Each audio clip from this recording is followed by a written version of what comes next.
kwa maneno. Ukipeana point yako, don't elaborate a lot. Demo tigwira mutikaile karagitake. Mheshimiwa Naibu wa Rais, ile point nyingine umesahau Ambogu amemention, amesema kwa hiyo soko ya Kagagi wanaweza peleka parachichi kwa airport. Chenye alikuwa anasema floor moja uwawekee value addition, wakileta makodofea kana maguna agui ama parachichi ama avocado hapo, inafanyiwa extraction hapo, wanapeleka products kwa airport. Karibu. 3 minutes please. Asante. Hamjambo wote. Thank you so much for this opportunity. Mimi naongelea mambo ya viwanda ama vitu zingine katika ujenzi. Nitawapatia hadithi ndogo yangu. Mimi nilianza nikiwa dereva wa matatu.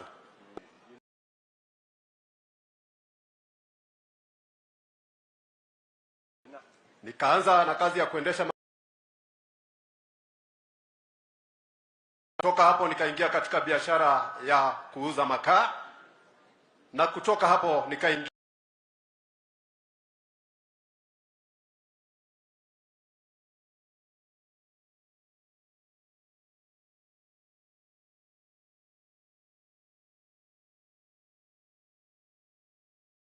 katika kazi ya kutengeneza keki.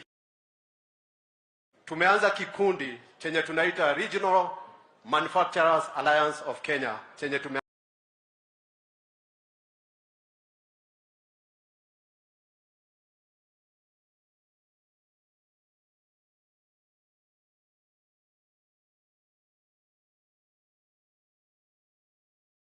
hapa Limuru, chenye tumebeba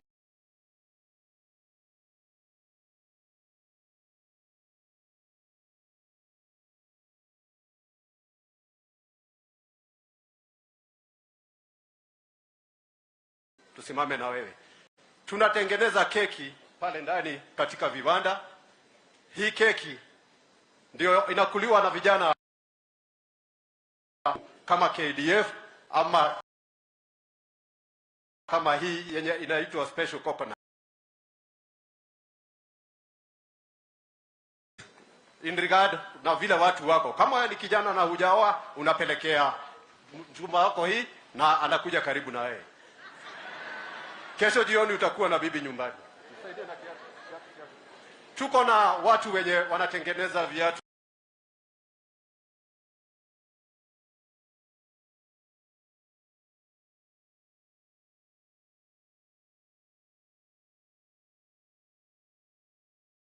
kama vile makamu wa rais umesema. Vile vile ujuzi wenye uko hapa, Your Excellency, hii ni kiatu yenye imepita katika viwango zote. Imepita hata caps. Hii kiatu inaweza valiwa na hata wanajeshi wetu, locally manufactured kutoka hapa kwetu. Katika ile njia yetu ya kufanya hizi kazi za viwanda, tunakuanga na changamoto nyingi sana. Changamoto ya kwanza ni wakati unataka kuanza jambo, alafu unaona wenye walikuwa mbele yako, your predecessors, wote wameanguka, hawako. Hapa kwetu Kiambu tunakumbuka tulikuwa na viwanda kama vile the Gunny Bags Factory kule Thika, yenye ilianguka na ilikuwa imeajiri watu wengi. Tulikuwa na kiwanda kama Castle Brewery yenye ilikuwa Thika na ikaanguka na watu wetu wakakosa ajira. Hapa nyuma Uplands tulikuwa na Uplands Bacon Factory na watu wetu wanalisha nguruwe hapa, hakuna pahali ya kupeleka kwenda kufanya value addition. Tuko na kiwanda cha bata yenye ilikuwa imeajiri watu zaidi ya 3,000 na siku ya leo inaandika watu chini ya 1,000 sababu hakuna support systems katika kazi ya manufacture. Tukiingia katika changamoto zenye tuko nazo, tuko na bei ya stima, Your Excellency.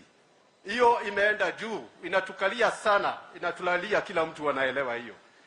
tuko na shida ya kupata maloans, tuko na shida ya government taxes, VAT vile tunachajiwa haswa kwa food sector tunakuta iko juu zaidi. Tuko na lack of support programs zenye tunatakiwa kuwa tukisaidiwa kutoka kwa levels zote, kutoka kwa county, kutoka kwa serikali kuu pia. Na pia tuko na shida ya soko. Kama vile nimekuja hapa leo, nina hakika hizi keki zitakuliwa Hasra Center leo. Nina hakika hizo viatu zitaweza kufikia hata wanajeshi wetu na waweze kuvaa vitu zimeundwa na watu wetu. Tuko na suggested, tuko na pia sisi hatuwezi tukae na shida na tukoze kukosa mawazo ya kupatiana. Stima tunaona ni gharama. Hata saa hii tunaona ikipotea tukiwa hapa. Ikipotea ukiwa na kiwanda, ina mean hawa watu wenye wako pale wote wanaenda nyumbani, hawana chakula jioni. Lakini tukipatiwa sola, na haswa kama hapa kwetu Limuru tunajua kuna baridi, huwa tunaenda karibu miezi 3 wakati sola haiwezi fanya kazi. Tupatiwe subsidized prices kwa sola na pia sola na pia wind power tuweze kutapa. Ifererekisi ya roho kanatiguo ile zenye zitatoa tutagenerate nazo stima. Hizo kama watu wenye wanafanya mambo ya manufacture ziwe zero rated, sababu zikija unakuja kuzitumia ili uweze kusaidia raia na tuweze kukua tukiwa pamoja. Maloni nazo pia ni shida. Tukienda kutafuta maloni, unaenda kwa bank, ni lazima uwe na title deed yako. Na pia tuko na watu wenye tuko nao arms of the government kama the Kenya Industrial Estate. Ukiingia Kenya Industrial Estate kwenda kuomba loan, wanakuitisha lazima uwe na title deed. Your Excellency, if you have an existing business, wanatakiwa wakuje wa value biashara yako. Kama unapika chapati, waone unapika chapati na ile concept yenye uko nayo, wakuje wakufund against hiyo. Si lazima uwe na title deed.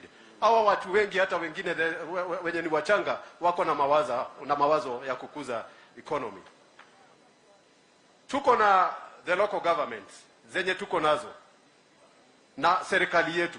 In fact, Your Excellency, ukiuliza kama wako na database, waulize mambo ya hii kiatu, ni nani ameshona, hawamjui. Hawajui hata ni nani mwenye anajua kupika chapati zaidi katika kijiji wenye wanaitwa wakati kuna sherehe. Hakuna mtu mwenye ako na database mwenye anajua pahali hawa watu wako. Hiyo ingine, Your Excellency, ni tuwe na levels za kumanage mambo ya industries kwa ground. Ziletwe karibu na sisi.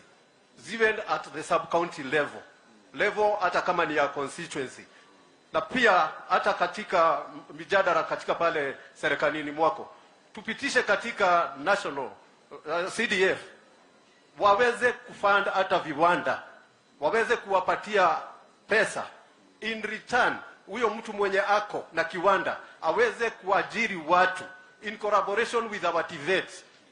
Kwa mfano, mwenye anapika mandazi aende kwa TVET aseme nitengenezee beka, nitengenezee mtu wa kutengeneza stima, and he will be guaranteed at yeye ataweza kuajiri watu, na wale watu wenye ataabsorb aandike ajiri kule ndani, atakuwa akiwa train for free na atakuwa ameguarantee atawapatia pesa ya mshahara. To conclude, Your Excellency, it is our duty as a community to embrace viwanda, mambo ya viwanda, na pia to support local manufacturers. Viongozi wote wenye wako na wenye wataingia katika serikali yako waweze kusupport locally manufactured products. Ndio tuweze kuamuka kama region na kama Kenya zote kwa mambo ya industrialization. Thank you Bwana Sam. Asante sana. Tumekusikia kwa makini sana. Umetueleza ya kwamba cost of electricity inasumbua manufacturers wengi. Na hiyo ni jambo ambalo tumeelezwa karibu kila mkutano tumeenda tulielezwa the same kule Embu, tuliambiwa hiyo jambo hapa Nakuru. So ni jambo ambalo tutalishughulikia ili electricity iwe affordable na iwe reliable. Haya ndio mambo mawili umesema. Ni kweli? Kabisa. Asante. Haya, vile vile umesema access to credit kwa wale ambao wanaendesha mambo ya manufacturing ama industrialization. Kenya Industrial Estate iko na requirements mrefu na nyingi. So you want to simplify so that more and more enterprises can have access to credit. Na vile vile mumesema ya kwamba hiyo access to credit ya kufanya biashara iteremuke ikuje chini. Umesikia sisi tumesema hiyo credit itateremuka itafika kwa kila ward. Na tumesema vile mnapata pesa 120 million shillings ya CDF, kutakuwa mbali na hiyo 120 million, tutakuwa na milioni ingine 200 kila constituency ambayo itaenda kwa ward ya kufanya biashara. Ile Mama Mbogo alisema kwa wale wanataka kukopa pesa ya kufanya biashara ndogo, na pia itakuwa accessible na watu kama wewe ambaye mnafanya manufacturing ya local products. Na nafikiri umetuambia, na tuna viongozi hapa wa county, umesema kila county lazima wawe na database ya wale ambao ni manufacturers, na hawa manufacturers wa county wawe beneficiaries wa kwanza. Iwe we promote local manufacture ya Kiambu by making sure we buy from those local manufacturers. Kweli? So buy Kiambu, build Kiambu. Ama unasema nini? Ndio tunasema. Na Your Excellency, kwa mambo ya TVET, vijana wetu wengi wakiingia pale wenye wanajifunza mambo ya kutengeneza madirisha, unakuta wengine hata wanajifunza mambo ya kupika mandazi ama keki, hawana fallback pahali wanarudi, sababu akimaliza anatoka kwa mlango, hana pahali ya kuenda. It's our player tujenge incubation programs pahali penye serikali itafund, sababu tuko na kwa njia huku tunaziita polytechnics. Watu mashini ziwekwe pale chenye kila mtu ametrain, ndio akitoka nje kama ni kijana wa kuchomelea madirisha, akienda kwa mjengo apate order za madirisha, na hana stima, hana machine, kama ni mtu wa bakery hana kitu ya kupika, aweze kuja kwa ile incubation center afanye kazi at a small fee, alipishwe kitu kidogo sana. Nakubaliana na wewe kabisa ya kwamba tuwe na manufacturing hubs in every either sub county, ndio watu kama hao wapate access to machinery, to equipment.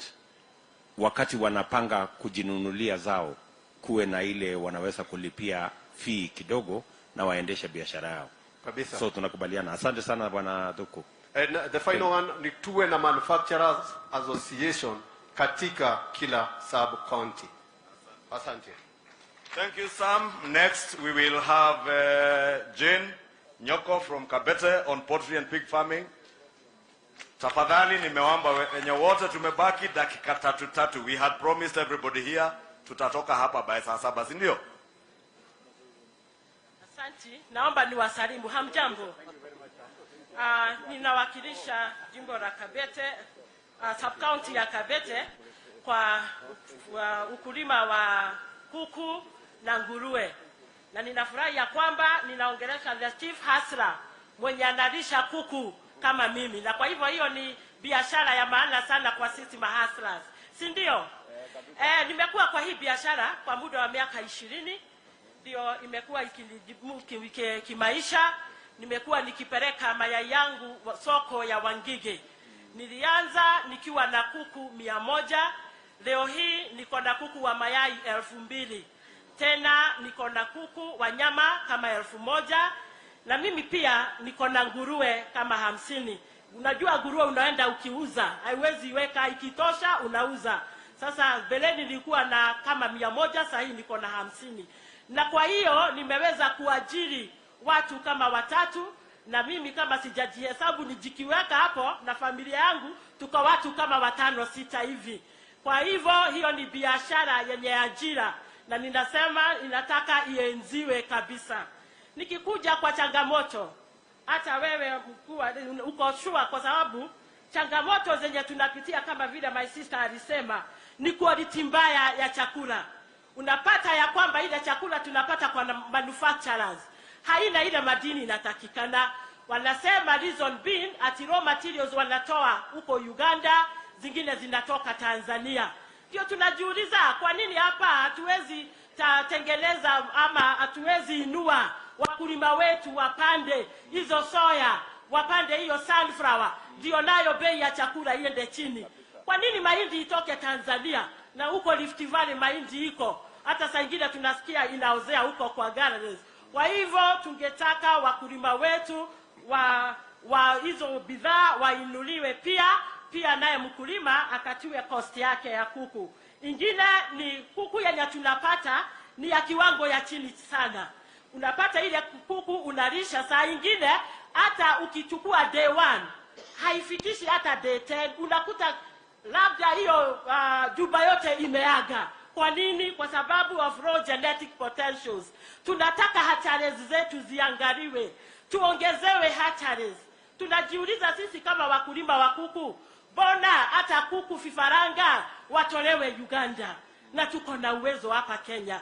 Kwa hivyo tungetaka hatcheries ziangaliwe na tupatiwe officers wenye watakuwa waangalivu, ndio kabla hiyo vifaranga ifike kwa wakulima iwe imeangaliwa. Ingine ni kwa sababu ninaongea hata kuhusu nguruwe, mambo ya nguruwe. Nguruwe huwezi pata AI yake iko very costly. Ndio unaona tukifanya inbreeding. Kwa hivyo unajikuta unachukua nguruwe yako ama kwa neighbor unafanya inbreeding. Kwa hivyo tungesema hata hiyo AI ya nguruwe iwe rahisi na iwe very much affordable. Hiyo ingine ni soko ya mayai. Soko ya mayai is very competitive. Nimesema mimi uza Wangige na sio lazima uuze. Saa nyingine umeenda Wangige unakuta mayai imetolewa tena Uganda. Sasa hivyo unalala tu hapo na mayai yako kwa sababu yao iko na bei ya chini. Kwa sababu yao manufacturing wamemanufacture chakula yao na bei ya chini. Sasa yetu inabidi ikae hivyo, unapeana tu hivyo na pesa ya kama kupeana tu. Ingine ni hiyo kwa sababu niko na haraka ni hiyo ya nguruwe, kuuza nguruwe. Market ya nguruwe. Hatuna market yenye inafaa. Unapelekea watu binafsi wenye wanachinja hiyo nguruwe wanauza kwa butcheries. Kwa hivyo inakuwa shida, hata kununuliwa ni shida. Unakuta pesa yako inawekwa mpaka ile siku huyo mkulima ataweza kuuza nyama kwa butchery ndio akulipe pesa yako. Hiyo ingine ni magonjwa. Magonjwa ya kuku na nguruwe ni mingi, hata ingine hatuielewi. Lakini siku hizi hata hatuna officers kwa ground wa kutusaidia kutupatia utaalamu wa hiyo magonjwa. Saa ingine unakuta hata wewe mwenyewe ndio unakuwa vet mwenyewe. Kwa sababu umezoea kulisha hizo kuku na nguruwe, unajua hii ni ugonjwa gani. Unajipata unaenda tu kwa unaitisha ile dawa yenye wewe unafikiria ndio inatakikana. So we need veterinary officers to come on the ground. Hiyo ingine kama walikuwa nasema ni hiyo ya financial constraints. Huwezi fanya hii biashara kama hauna pesa. Kama kulisha kuku wa mayai 1000 unatakikana kuwa na like 1 million. Kwa nini? Kununua kuku moja ni 140 shillings. Kwa hivyo kabla hata hujaipea chakula umetumbua 140,000. Tena unaanza kupatia chakula for 4 months kabla itage. Na saa ingine inaendelea mpaka 5 months. Unatumia pesa mingi sana. Hata kwa nguruwe unaona hata sio lazima, saa nyingine unaona sio lazima upatie chakula kwa sababu bei yake iko juu. Unaenda kutafuta chakula kwa hoteli. So hii biashara inataka pesa mkononi. Suluhisho, tunataka tukue na subsidized cost of raw materials venye watu wetu watatolewa tax. For the time being, tax iondolewe ndio waweze kuimport hizo. Lakini we encourage our people to grow sunflower. Hiyo ingine tuajiriwe, the government should employ hii yetu ya Kenya Kwanza more officers watusaidie on random checkups. Ingine ni marketing, tutafutiwe marketing, hata mayai ikuwe standardized bei yake. Si kufika kwa soko unauliza mwenzako, mnauza pesa ngapi leo? Lakini kama wewe mwenyewe, hata wewe mwenyewe hujui ni ngapi unastahili kuuza, kwa sababu lazima uende na ile market iko kwa hiyo wakati. Hiyo ingine ya mwisho nikimalizia ni tuletewe government extension officers wenye watakuwa on regular campaigns against emerging diseases, na tena wawe wakikuja kwa mashamba zetu kutusaidia kuhusu magonjwa. Financing hiyo imeongelewa sana, tupatiwe SACCOs zenye tutakuwa tukienda tunachukua pesa kama watu wa kahawa na watu wa majani chai, ndio na sisi tutakuwa tukiregeza pole pole. Kwa hiyo mimi asante sana. Nitamatishe tu hapo. Asante sana Mama Nyoko. Yes. So tumekusikiza kwa makini. Yes. Na I think jambo kubwa umesema ni tuwe na extension officers, yes, ili wasaidie wakulima na wafugaji wa kuku kwa mawazo na hata kusaidia kumanage ile magonjwa. Yes sir. Si namna hiyo? Yes. Na vile vile umesema mambo ya soko. Yes sir. Tuone vile tunaweza kubalance, hata ingawaje tuko na treaty ya East Africa. Tusikose soko ya Kenya, yes, kwa sababu imekuwa flooded na mayai ya kutoka sehemu zingine. Yes. Alafu I agree with you, kwa sababu mimi pia ni mfugaji, ya kwamba cost of food ama cost of feed, yes, iko juu. kabisa. Na nimekuambia ya kwamba mpango yetu kama Kenya Kwanza ni kupromote local local production ya raw materials. Yes. Sunflower, soya, simsim, na tumekubaliana na wakulima wa kutoka sehemu zingine ya kwamba tutawapangia soko ya wakulima ambao ni wafugaji, either wafugaji wa kuku na wafugaji wa ng'ombe, ndio wapate soko ya hiyo mazao yao, na pia sisi tupate chakula kwa bei nafuu. Yes sir. Nafikiri ya kwamba tukishirikiana hivyo tutakuwa tutafaulu sisi wote tukiwa pamoja. I think those are the issues you have raised. Yes, and thank you very much. Thank you too. Thank you. Thank you very much. Tupigie Jane makofi. Mzee Joseph Wanganga on behalf ya sekta ya matatu, na nataka wafuatane na Rasto wala ya bodaboda dakika moja ili tuende to the next sector. We are about to finish.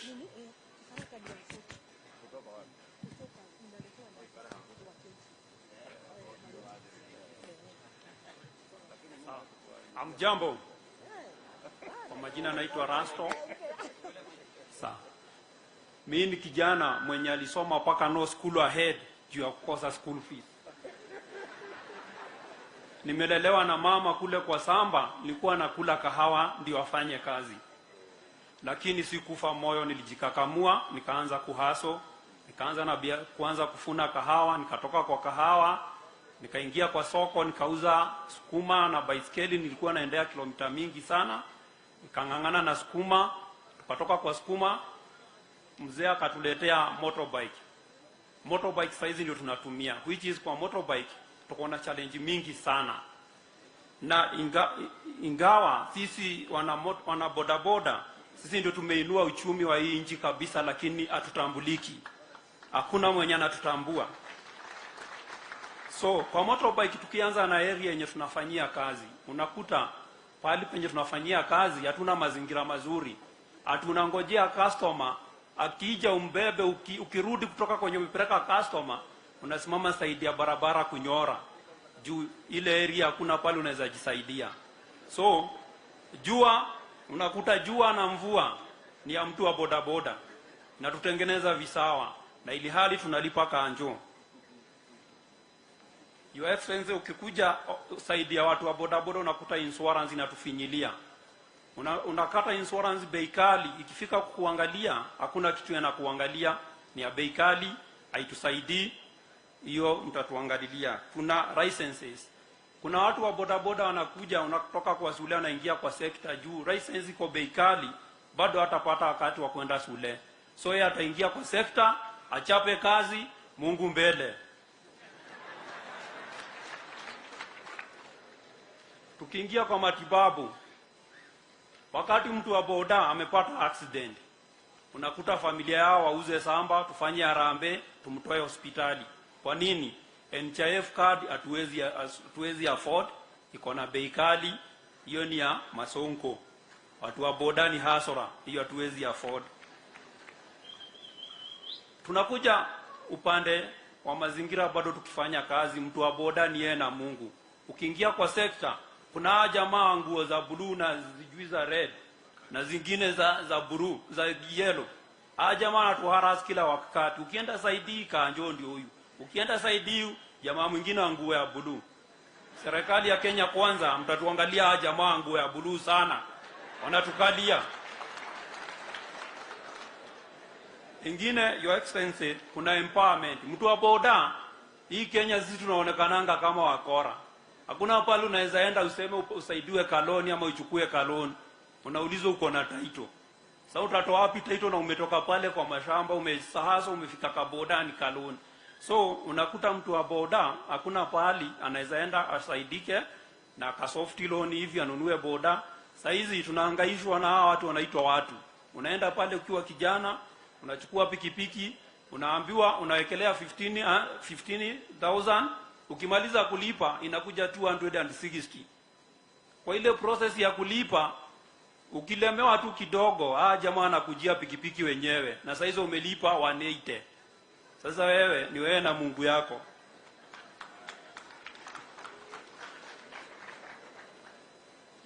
So sisi watu wa boda, nikimalizia kwanza nitachukua maswali yako mawili ndio nimalizie. Wacha Excellency, naomba tusikie matatu alafu waulize wote maswali pamoja.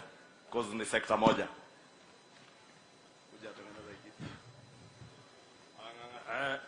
Kwa majina naitwa Joseph Wanganga Mugai, na kwa muda huu naibu wa rais ningesema asante sana kwa kuchagua Gachagua naibu wako.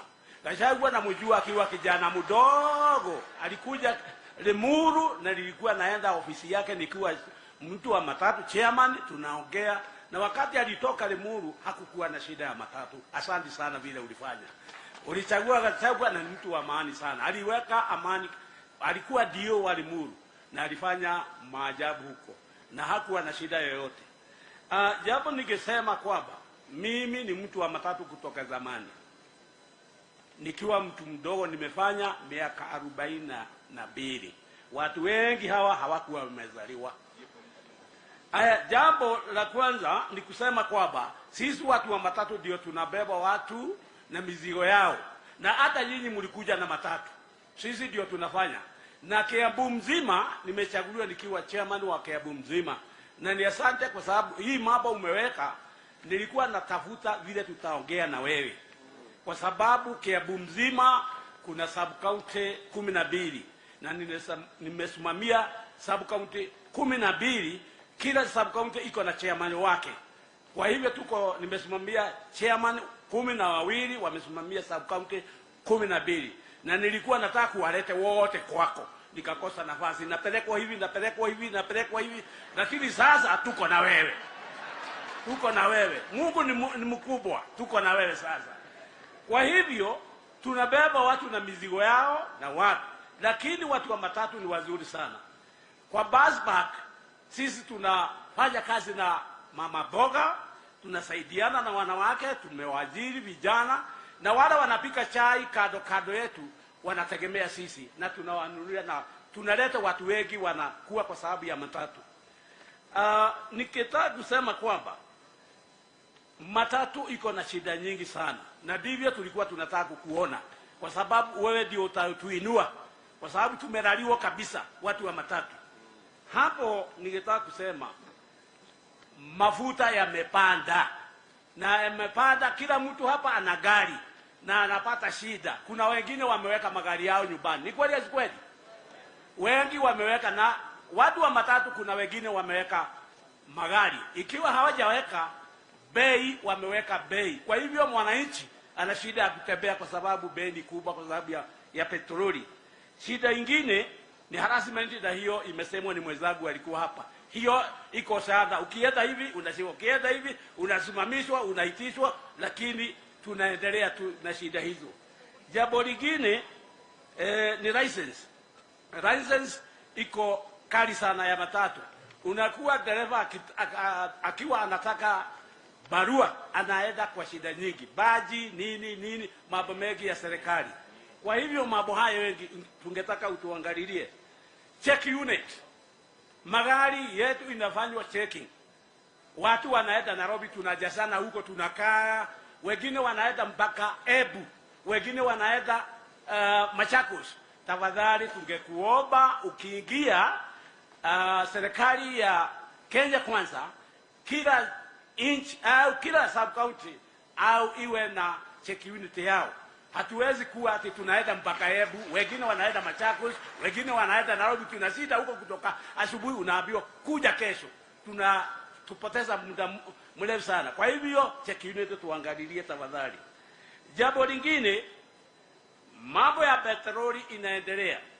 NTSA inakuja kwa sisi. Vile vile National Assembly na Senate.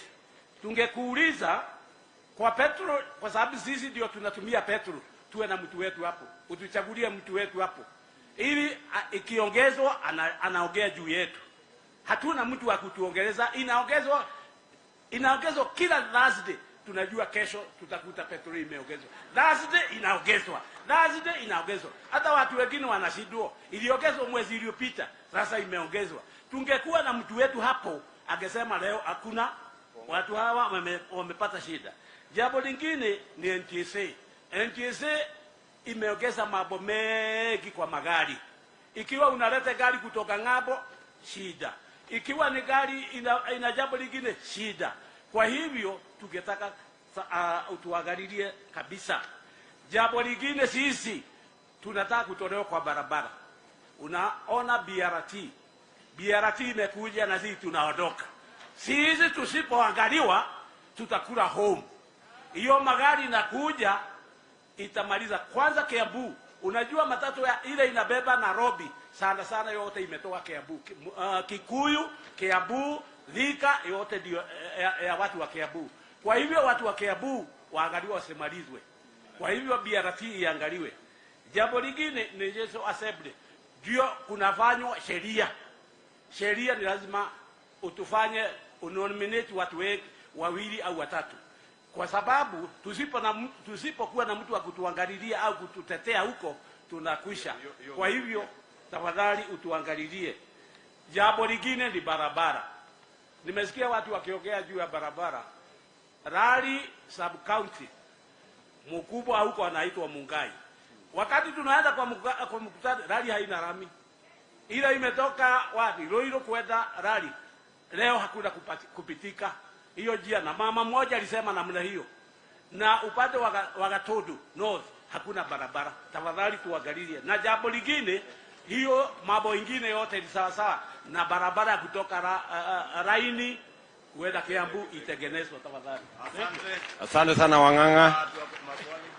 Na mtu yetu, nafikiri wote wawili wanazungumzia mambo ya insurance, kwamba insurance iko na bei, na ingekuwa vizuri tutafute namna hata kama inaweza kufanywa pool ili bei yake ipungue.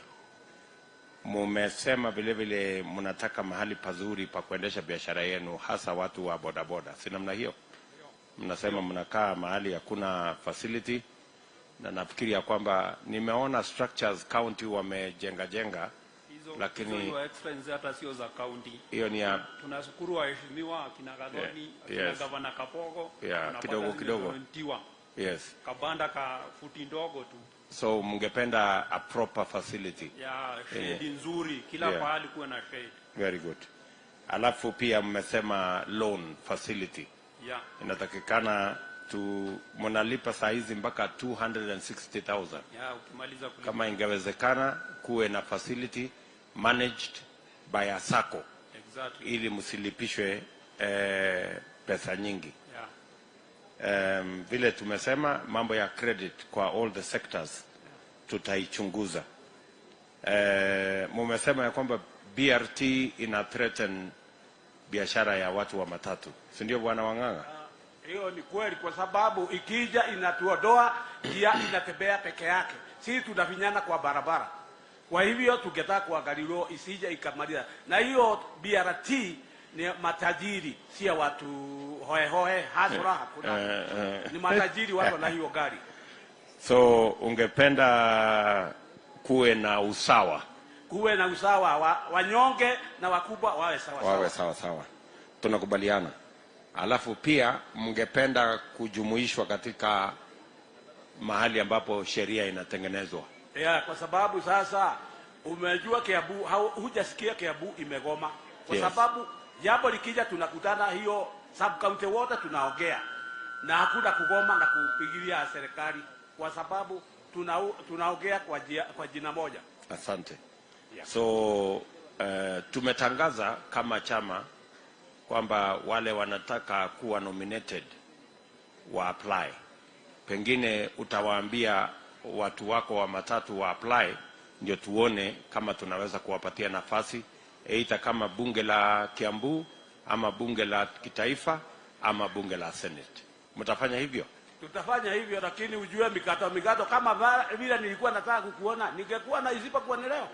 Nimejaribu sikukuona kwa sababu kuna watu wanaweka vikwazo. Nilijaribu kuongea na Kaveu. Unajua Kaveu yuko pale. Hiyo ndio chairman wa Kiaba. Okay.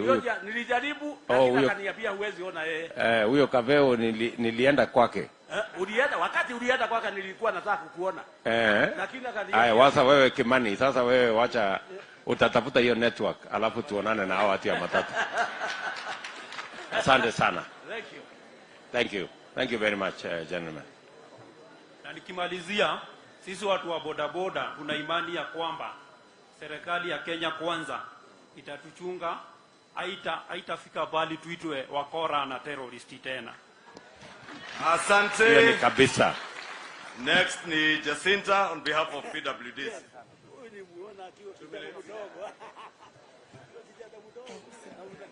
Okay. Kwa majina ni Jacinta Wamboi Bacha kutoka Thika Sub County. Nilikuwa mgombeaji wa MCA Hospital Ward. Ya kwanza ningependa kuzungumzia about challenges zenye watu ambao wanaishi na ulemavu wanapitia. Ya kwanza ni employment.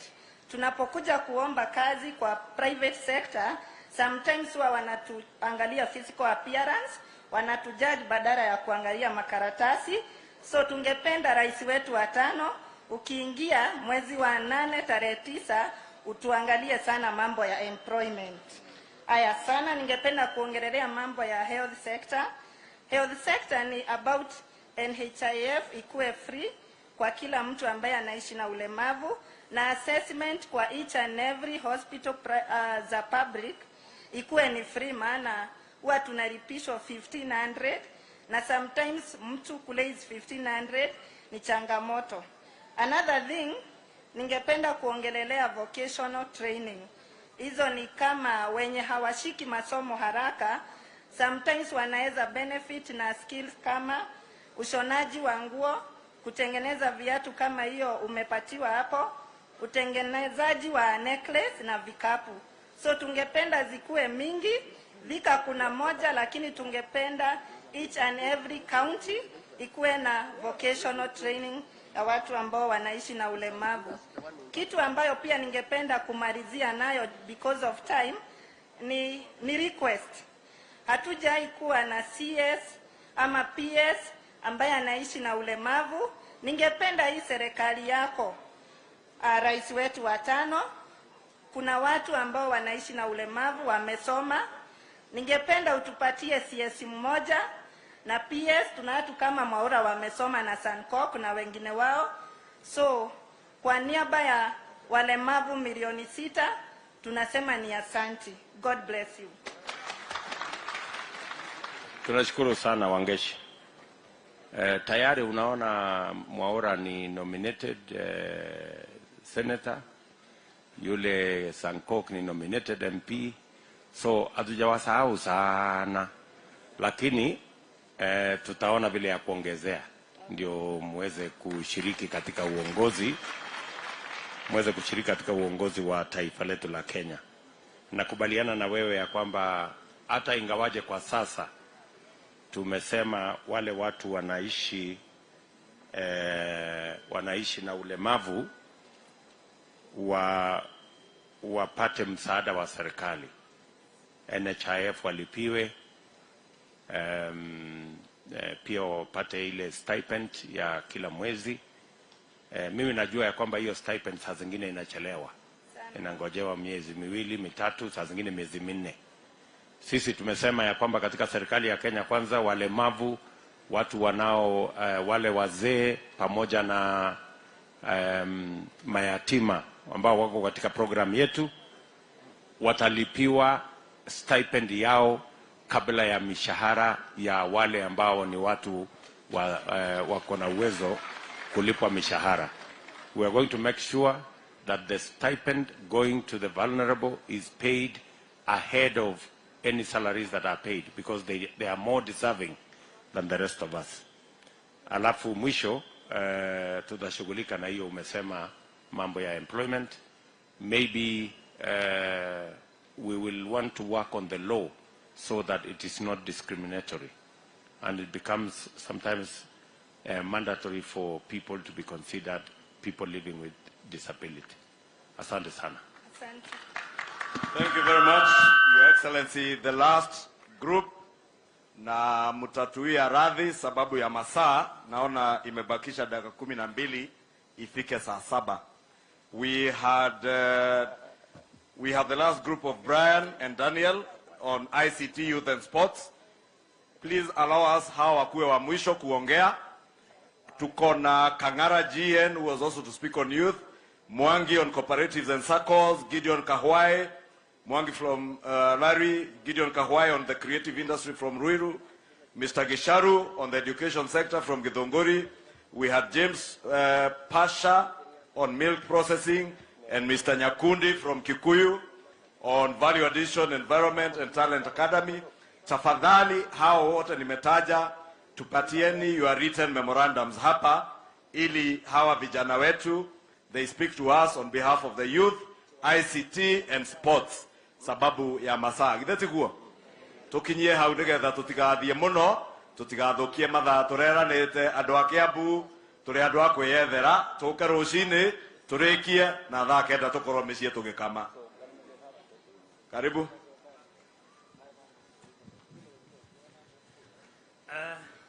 Kwa majina yangu naitwa Brian Wanene. Kwa majina ni Brian Wanene kutoka Limuru Sub County, kijiji ya Kwambera, na mimi ni hasra juu nilingangana kimasomo, nikangangana kabisa, nikakuwa resilience, hard work na maombi mpaka nikapata scholarship kwenda Uingereza kufanya ICT, na ndio nataka kuongelea about ICT. Some of the challenges zenye tuko nazo katika ICT sector ni moja on one, startups. Startups hakuna funds. Now we have young startups with brilliant ideas, but they lack mentorships, and also they lack the incubation hubs for them, like to nurture them. The other thing is on digital skills. Though tunajaribu, lakini sana tukikuja huku kwa mashinani kuna hiyo gap, hakuna watu wako na skills enough. The other thing is about internet connectivity. To get internet connectivity, we want internet connectivity because saizi ICT imeenea kabisa. Wakati wa COVID mliona venye ICT ilikuja ikabadilisha venye biashara zinafanywa na venye watu wanafanya vitu, ikiwemo e-commerce na online shoppings na hizo vitu zote. The other thing is about licensing of Microsoft, like Microsoft systems. Licensing iko very high, na unaona venye like tuko na Microsoft Center, so we can be able like to do something. And the other one I would touch is more on small medium enterprise wana lack online presence. So what I will recommend for propose to Kenya Kwanza government ni, first of all, we come up with business innovation tech hubs zenye itatuwezesha like to incubate these young startups, na tuweze like mentor, na tukuje like na tukuje na database kama venye watu walikuwa nasema some of the problems you can solve by leveraging ICT on those, like coming up with a database, and the government will be able to know those small medium enterprises kwa mashinani in terms of even like to share the funds, access to market. Saizi tuko mtandaoni, youth hakuna employment, so saizi internet na hizo hubs zinaweza tusaidia ndivyo at least to create jobs in our county. So that's all, and I believe moving forward, because I have expertise in digital innovation hubs, I spearheaded the first innovation hubs in the country hapa Limuru. I have ujuzi, so it's also my proposal nikikuwa kwa hiyo process ya kuplan na kuimplement. Asante. Thank you, Daniel. Thank you, Your Excellency, for this opportunity ambao ni ya kuongelea mambo ya youth. Na ningetaka nikushukuru kwa sababu mwana youth akisimama kuongelea mambo ya sports, inaonekananga ni kama ameleta mchezo kwa mambo serious. Sasa hii ni kuonyesha kwamba kutupatia hii nafasi ni kuonyesha kwamba unatambua mboka ni mboka. Na nitaenda direct kwa interventions ambazo tungetaka government ichukue both county na national. Nikianza kwa mfano wakati wa serikali ya kwanza ya Kiambu, tulikuwa na uwanja mzuri sana pale Ruiru. Sasa hivi umechakaa, hata timu yetu ina face relegation kwa sababu ya kukosa fare ya kusafiri mbali kwenda kuchezea mbali. Next, ningeomba serikali ya county government. Vijana wako tayari kufanya kazi. Kuna kazi ya garbage collection ambayo imechukuliwa na watu ambao wamejiweza. Vijana wako pale, hawana access ya kupata pesa wanunue hata gari ya kuchukua kusafisha mtaa yao ili wapate kitu kwa mfuko, at least hata kama ni games wanaenda wapate kitu. Kitu kingine ningeomba county governments waweze kuajiri vijana based on sports talent, kwa sababu kijana akiwa na talent ya sports inaishia tu pale kwa mtaa. So tukiweza kama county governments watambue wale vijana na waweze kuwapatia kazi based on that, itasaidia sana. Hilo lingine ni kwamba wakati wa serikali ambao ni hiyo pia ya kwanza, kulikuwa na kitu inaitwa Super Cup ambayo ilikuwa inaongozwa na Mheshimiwa Karongo Wadhangwa. Hiyo Super Cup saa hii kama ingeza kuja kwa kila county na itwe Hustlers Tournament ama Hustlers Cup, italeta vijana pamoja na wataweza kukaa kushare ideas. Kitu kingine ni kwamba wale watu ambao wanawekwa katika maofisi za sports ni watu ambao hawaelewi mambo ya sports, wengine wao semi wote. So ni vizuri wale vijana wako mtaa wanaelewa shida ya sports wawekwe pale. Sports sio mchezo tu ati kwamba inakuja kwa list mwisho kabisa. Sports ni kazi kama ile ingine, kwa sababu imekuwa na vijana ambao wameweza kucheza kitaifa na kimataifa wakitoka pale chini. Lakini sasa ni ngumu kwa sababu ya facilities. Facilities ni shida. Na tunashukuru Your Excellency kwa sababu ya Kirigiti Stadium which is almost complete. Hiyo hata kama imekuja kama imechelewa ni mzuri kwa sababu at least itasaidia kidogo, but tuangaliliwe zingine. Kuna estates, county governments, kuna estates zina come up. Kuna estates zinakuja zinajengwa estate acres and acres of manyumba. Huko ndani hakuna mahali imetengwa ya sports. Na ndio maana unaona mtu akifika miaka kuanzia 30 amekuwa mwingi mpaka unaona tukiambiwa mambo ni kuflatten curve. Unaona hiyo maneno inaleta shida. Hakuna mahali anaenda kufanya mazoezi. Aliacha tu mazoezi wakati muda iliisha na hakuna facilities. So tungeomba tuangalie pande ya facilities na hizo interventions zingine. Kwa sababu ya muda, wacha niachie hapo. Na nimeshukuru kwa wakati. Asante sana. Thank you my good gentlemen. Ningependa kuwauliza tu maswali mawili. What do you think about leveraging ICT kwa mambo ya digital jobs? Do you have any suggestions on how we can scale it up? We know there is there at the moment, but what do you think we need to do to scale up? First of all, we need to have structures like ICT infrastructures, that is high internet connectivity. If we can be able to extend the fiber optic in terms of kilometer, like now we are having 4,800 kilometers covered. If we can be able to extend in terms of internet connectivity. Move next to the microphone so that we can hear you. Yeah, the internet connectivity in terms of increasing the kilometer the fiber optic covers. The second one is accessibility of gadgets, like to make them be able like to work using those gadgets.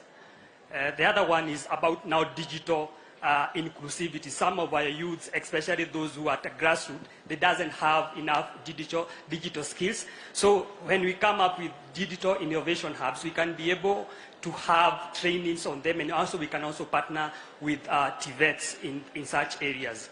So TVET, we should tailor-make our TVET programs to include a heavy touch on ICT. Yes.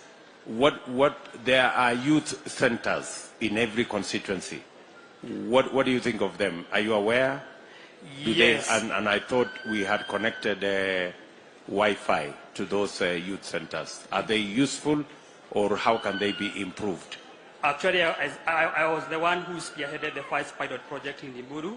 So in terms of internet connectivity, it was a bit low because it was not fiber optics. So, and also the gadget that they provided for the youths were just tablets. And you know, if you work in online, you have to have a laptop so that you can be able to type.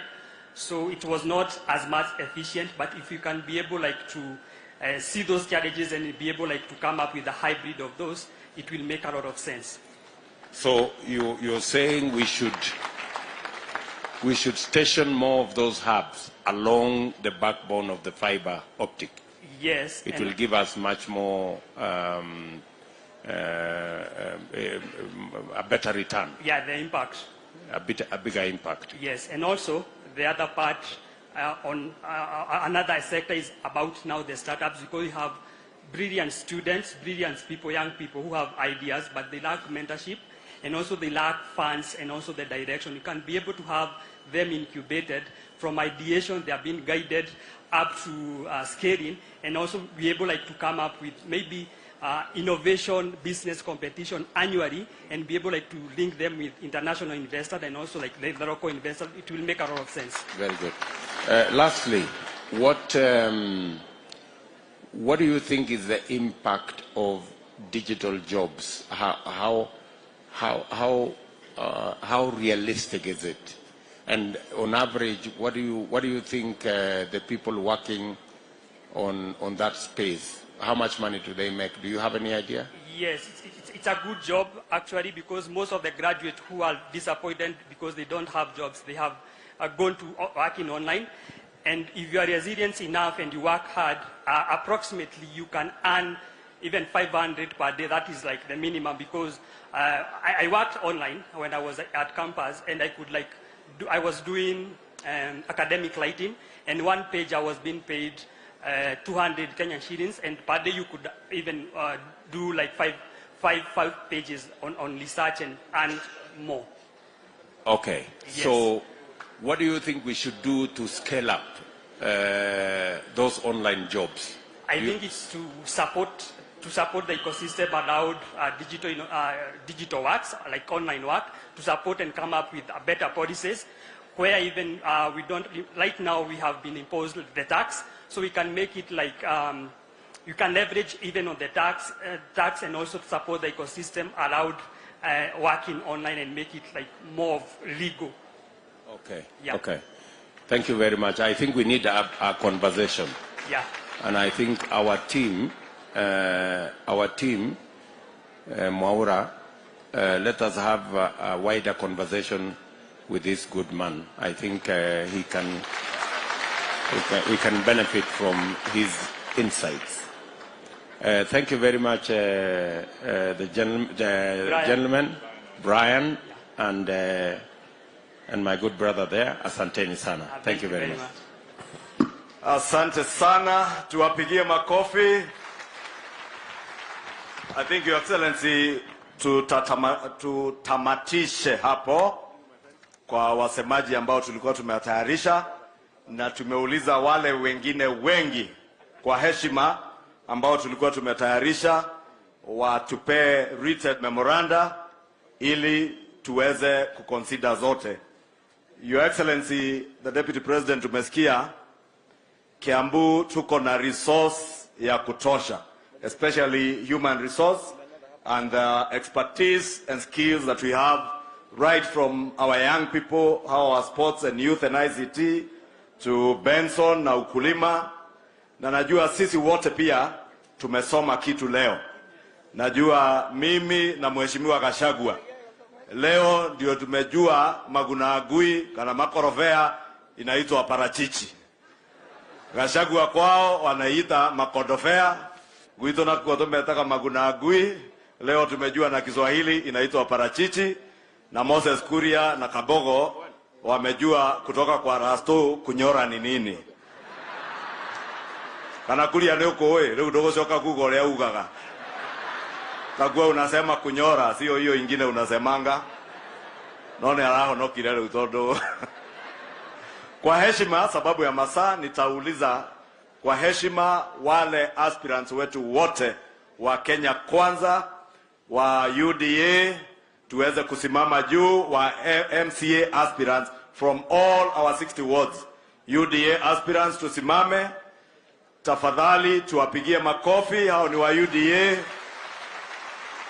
From all our 60 wards, please take your seats. Wale wa chama cha kazi, kama kunao, ndio hao wapigie makofi.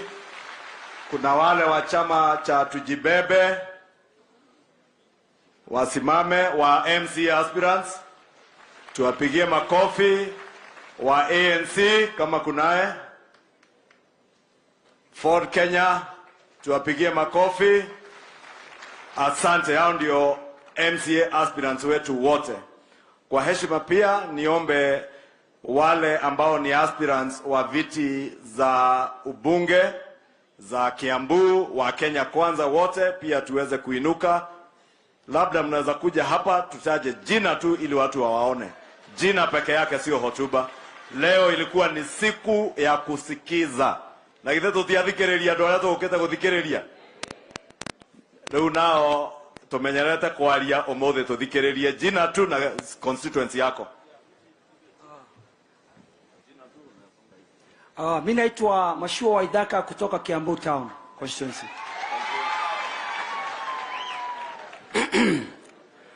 Mimi naitwa Dr. Francis Kigo Jenga, Gatundu North. Amjambo, Mbolo Kahangara kutoka Lari constituency. Ndio. Hamjambo, Gathoni wa Mushomba Githunguri constituency. Naitwa Engineer Kirago Shege wa hapa Limuru. George Koimbori Ndongo kutoka Juja. Daktari Githaga Njeri Karanja, Thika Town MP aspirant. Chama gani? Chama cha kazi, kazi na pesa. Thank you. Mheshimiwa Alice Ng'ang'a kutoka Thika Town constituency. Aya, Jiji Kagombe, Gatundu South. Githua wa Mashukuru, Kabete. Simon Ng'ang'a King'ara, Loilo. Joan Kanini, chama cha kazi, Githunguri constituency MP. Thank you. Jose Mwangi aka Maendeleo, Gatundu North. And Wajiko wa Muratha, woman rep, Kiambu County. Mase Nogari, women rep, Kiambu County.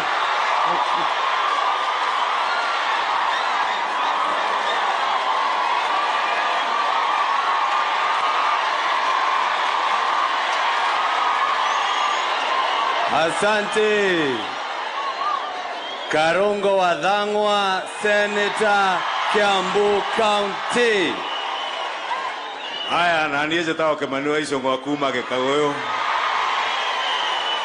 Asante sana. Sasa nitawauliza kwa heshima, ni munikubalie ni waalike wale pia viongozi wengine